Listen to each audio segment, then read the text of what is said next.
What's happening, you guys? Thanks so much for tuning in. Happy early new year to each and every one of you out there that's tuning in today.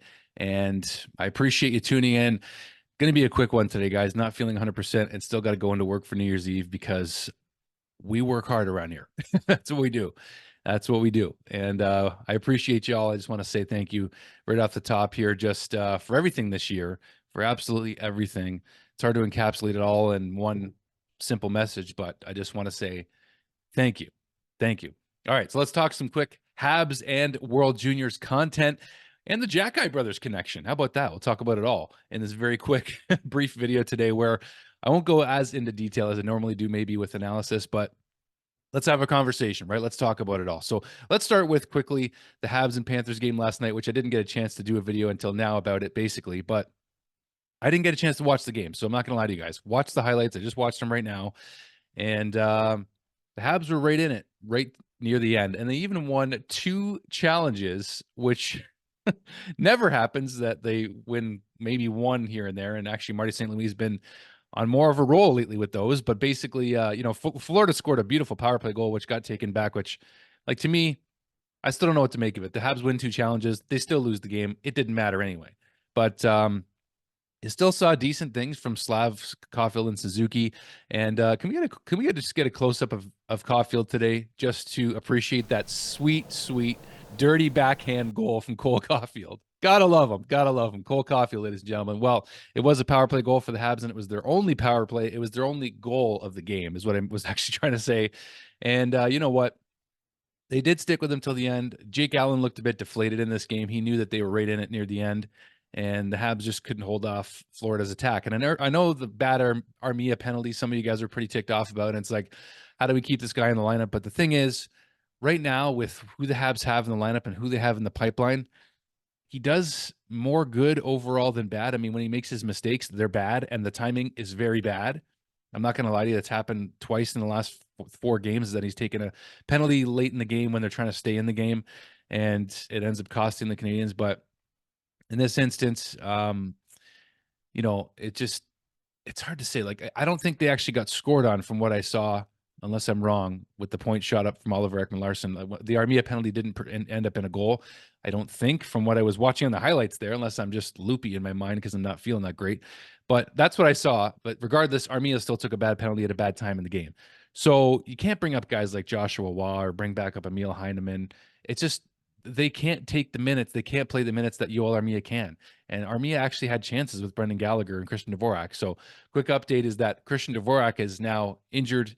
We don't know for how long, but the Habs are going with 7 defensemen tonight versus the Tampa Bay Lightning. So that's just a quick little injury update, which we know if we're following the Canadiens at all, which I know you guys are. But in this Florida game, I mean, there were chances for the Canadiens to finish. Josh Anderson had another beautiful breakaway opportunity. It looked reminiscent of the breakaway goal that he scored against Toronto in the playoffs a couple years ago, but they didn't have a lack of chances. I mean, the Caulfield, Suzuki, and Slavkovsky line produced a great opportunity in the first period, and like they just made too many passes, it almost seemed like, and then just couldn't bury it. There was an opportunity to score the first goal for the Canadiens early in this game with that line, but just not enough solid. I don't know, chemistry is the right word, but there wasn't enough there to finish off the play on a play that you should finish with the time and space that they had. Just my opinion.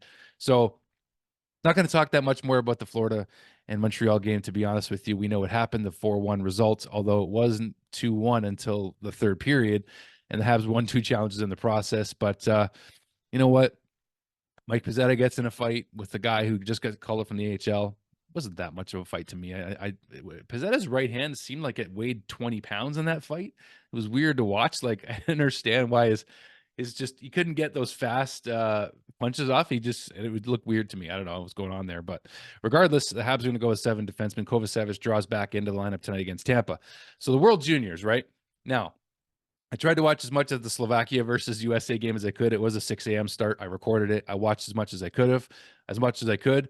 And Philip Machar gets his first goal, but they get pumped 10-2 by Team USA.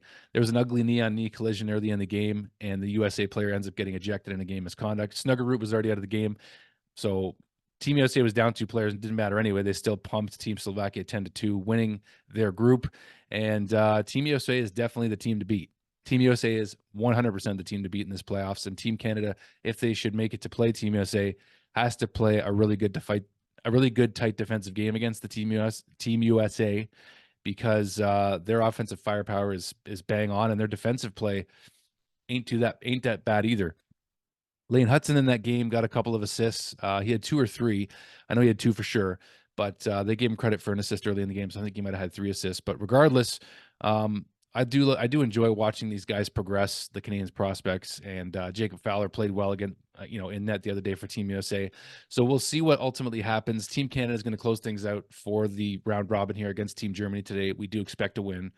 No disrespect to Germany, but Canada's reeling off that loss to hometown Sweden the other day. They were humbled by it, just like they were humbled by Game 1 in the round robin last year when they lost. So I think that we got a lot of good hockey. The best hockey of the World Juniors is about to come, and I'm hoping to see some good good matchups in the medal rounds, of course, in the quarterfinal rounds, what have you. And lots to look forward to. So how about Arbor and Florian Jacky scoring at exactly the same time last night? Arbor with the Laval Rocket and Florian with the Brantford Bulldogs at exactly the same time. We'll show you the graphic here. Like, incredible stuff. Just the timing, just how cool that is, the coincidence of it all. But it's pretty neat to see. And Florian Jacky has already just about 1 point away from matched his entire production of all of last year. So that's pretty impressive. Good for Florian. I could see him being a fourth line guy with the Canadiens one day in a spot like Mike Pizzetta's, but maybe being an actual full-time fourth line guy. It'd be fun to see him make the team down the stretch. He's a big body. He's tough. He can play. He can score. So I really hope that Florian becomes a Montreal Canadien at some point soon, in the next 3 to 5 years, what have you. Whenever that happens to be, probably going to be soon in 3 to 5, but he's going to get an opportunity. He's going to get an opportunity in the next few years, I believe. And it would just be nice to see him as a solid depth scorer at the NHL level if he can translate his game to the NHL level, right?